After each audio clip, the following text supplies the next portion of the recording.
Salut tout le monde, alors aujourd'hui on se retrouve pour une nouvelle vidéo avec un sujet très demandé sur YouTube. Donc voilà, je vais commencer par vous expliquer ce qu'est qu'un pore dilaté et je commence dessus. Donc pour commencer, un pore c'est un petit trou que l'on a dans la peau. En l'occurrence là je vais vous parler de ceux du visage parce que c'est ceux-là qu'on veut camoufler. Donc c'est un petit trou où dans ce petit trou il y a du sébum, donc il est sécrété en quantité moyenne, petite ou intense selon le type de peau que l'on a. Donc pour les peaux les grasses, le sébum, c'est le sébum qui fait ça et c'est qu'on a une grosse sécrétion de sébum. Donc ça arrive plus vers l'adolescence, quand on est plus petit. Évidemment, on n'a pas tout ça puisqu'on a les pores très fermés, c'est pour ça qu'on a la peau si jolie. Et sinon, les pores commencent à se dilater à l'adolescence, au moment de la puberté, c'est pour ça qu'on a des boutons. Ensuite, à partir de 25 à 50 ans, on a les pores qui vont doubler de diamètre. C'est pour ça qu'il faut bien s'occuper de sa peau. Ça peut être très visible, en l'occurrence s'il double de volume, mais si on s'occupe bien de sa peau, on peut réduire la visibilité de ces pores dilatés. Faites attention aussi à toute la zone T, donc c'est le front, le nez et le menton, ainsi qu'aux ailes du nez et sur les joues. C'est là où les pores se voient le plus et où ils sont susceptibles de se dilater beaucoup. Donc voilà, dans cette vidéo, je vais vous expliquer 8 conseils pour réduire la visibilité de vos pores s'ils sont dilatés vraiment beaucoup ou même un tout petit peu comme les miens. Donc premier conseil, je vous conseillerais de boire beaucoup. L'hydratation interne et externe est très importante pour tout le corps finalement, mais surtout pour les pores dilatés. Donc buvez beaucoup et hydratez-vous la peau avec une bonne crème fluide, pas trop grasse non plus. Hydratez-la matin et soir si vous pouvez, ça ne peut que lui faire du bien. Deuxième conseil que je peux vous donner, c'est une expérience personnelle que j'avais vue sur YouTube. Quand vous mangez des oranges, gardez la peau et faites-en des petits morceaux. Donc gardez qu'un petit morceau juste pour là, donc pour chaque zone que vous voulez. Prenez un petit morceau et ensuite pressez la peau. Vous allez voir, il y aura du jus qui va sortir. Et frottez-vous avec, pas comme des fous non plus, mais mettez ce petit jus là avec la peau d'orange ou de clémentine sur la zone où il y a les pores dilatés. Vous verrez au fur et à mesure des applications, vous verrez que vos pores diminuent et sont moins visibles du coup. Troisième conseil que je peux vous donner, c'est ne pas mettre un fond de teint trop épais.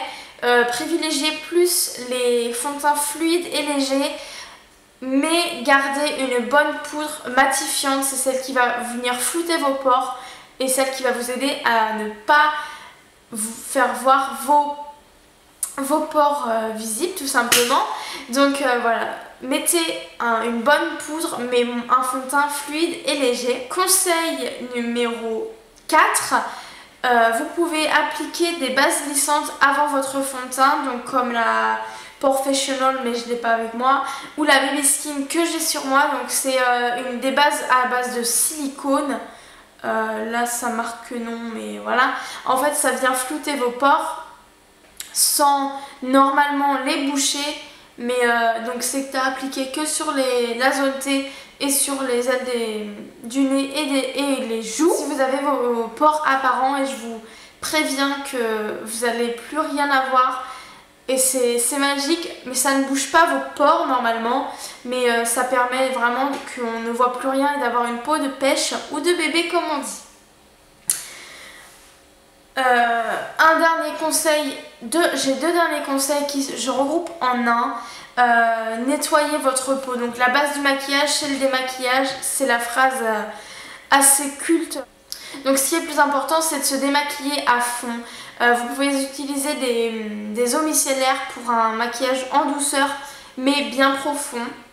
N'importe quel démaquillant, des huiles, des laits, des lotions, je ne sais pas ce que vous utilisez, mais un bon démaquillage, c'est la source d'une belle peau finalement.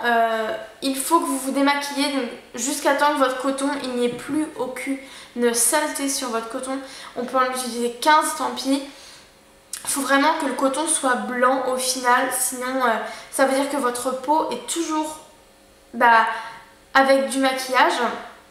Et ensuite, prendre un nettoyant selon votre type de peau, ça c'est très important aussi, selon votre type de peau, et venir nettoyer en douceur aussi évidemment votre peau pour que là, ça nettoie bien en profondeur et que tout le sébum que vous avez accumulé dans la journée disparaisse et que votre peau soit nickel. Et c'est ça qui va faire aussi réduire vos pores, c'est que quand vous avez du sébum et quand vous démaquillez mal votre visage, le sébum s'infecte et après ça fait des boutons, ça fait des rougeurs, ça fait n'importe quoi, mais ça fait pas de bien à notre peau.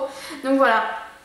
Et ensuite, il existe aussi des brosses, donc celles de Clinique par exemple, avec des gels nettoyants. Vous pouvez utiliser n'importe quel gel nettoyant et vous venez frotter entre guillemets votre peau. Il y a un temps de 20 secondes à chaque fois sur chaque zone et en fait la brosse fait un petit bip pour changer de zone et cette brosse va nettoyer tout en profondeur votre peau mais en douceur. Donc c'est à dire que vous n'aurez aucune rougeur, aucune marque de la brosse, à part si votre peau est ultra méga sensible. Mais les rougeurs disparaîtront évidemment, mais c'est vraiment là, ça va vraiment récurer votre peau et c'est ce qui va faire réduire les pores en même temps au fur et à mesure des brossages. Donc ça, c'est à faire selon notre choix, mais 2 à 3 fois par semaine, c'est pas mal. Limite tous les jours, ce serait bien. Donc voilà les filles, cette vidéo est terminée. J'espère qu'elle vous aura plu. Je vous fais plein de gros bisous et jusqu'à la prochaine vidéo. Régalez-vous, ciao.